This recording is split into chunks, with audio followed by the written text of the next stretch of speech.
jasage de jeu de rôle, jasage sur le side, rêve, le loot et les objets magiques, ça donne-tu bien?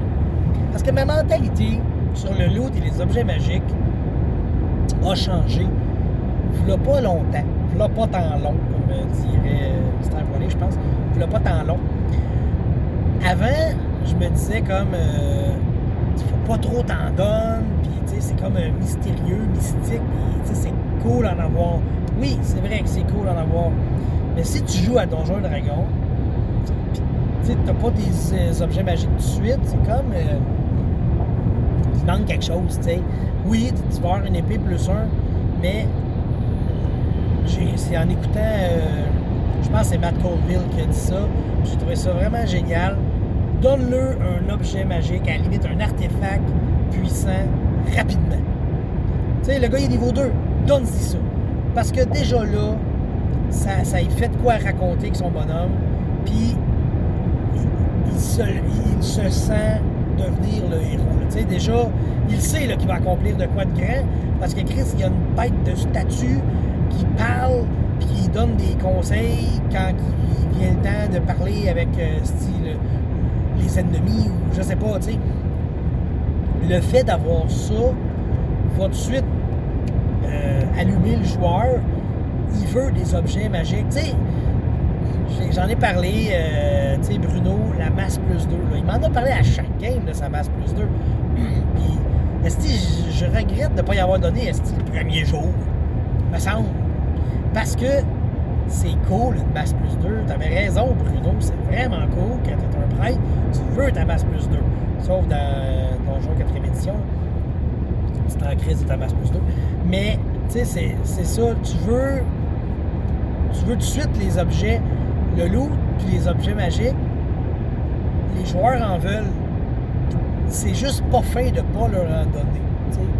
Mais bon, l'opposé est vrai aussi que tu peux pas non plus lui donner des affaires au point que il y a une charrette d'anneaux uniques. Ça devient poche un peu. Là. Mais chaque joueur, à la limite, devrait avoir un petit objet magique rapidement que d'ailleurs, question de logique, que le méchant utilise. Qu'est-ce que le méchant, là, il y a une wand of fireball, là. Ben, il la crisse pas dans sa poche puis il attend de se faire tuer pour que les joueurs y allouent. Tu sais, il va au moins s'en servir une fois, peut-être, tu sais, question que ça... Les joueurs, ils ont l'impression de, OK, on la méritait, là, cette wand-là. Il l'a utilisé contre nous autres, on l'a vaincu, là, on a le pouvoir de cette wand-là, tu sais. Fait que, moi, je pense que il faut qu'il mérite ces objets magiques-là. Ouais, ça aussi, c'est important. Et loot, objet magique. Dans le loot, on peut inclure autre chose et c'est des titres, des terres, des choses comme ça, tu sais. Je vais le dire, là, tu sais, c'est pas désastreux, mais probablement que un cadeau dans Saint-Hyacinthe by Night 3, ben, ils vont avoir des domaines. Les joueurs, je vais leur donner des domaines pour qu'il y ait une place à eux autres, tu sais, pour qu'ils puissent dire, genre, OK, Actonville, c'est mon domaine, là. C'est chez nous, puis j'ai un droit acquis là, tu sais, des choses comme ça, pour que les joueurs, tu sais, ça fait partie du loot. Fait que, tu sais, dans Donjons & Dragons, si les joueurs, ils mettent la main sur une tour ou sur un château, ben, c'est une forme de loot qui est vraiment cool. Puis je me souviens, j'ai déjà fait une blague aussi sur du loot. Genre, ils avaient sauvé un village, tu sais, puis là, les madames, ils leur amenaient des tartes aux pommes, tu sais. Ben, Chris, une tarte aux pommes, c'est un loot. C'est un loot très, très roleplay, mais c'est un loot quand même. Le joueur est content d'avoir une petite madame qui fait « Oh, merci beaucoup, les héros, vous avez sauvé mes enfants de la guerre. Voici une petite tarte aux pommes, tu sais. » Puis c'est drôle, c'est mémorable, puis ça rend pas le joueur ultra power là, de la tarte aux pommes, tu sais. Mais s'il va s'en souvenir là, de la tarte, là, il va se dire que ça a valu la peine, mon bonhomme, manger de la tarte. Là, ça va lui donner faim. Puis, en tout cas, moi, ça vient de marcher, là, j'ai eu faim. Là, t'sais.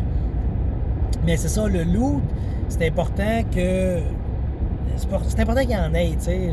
On dit, là, porte-mon trésor. Ben, le trésor, au final, c'est pour ça qu'il joue. Là. Il joue pour le trésor. La porte et le monstre, c'est juste des plaies dans leur vie. T'sais. Mais faut pas que ça soit trop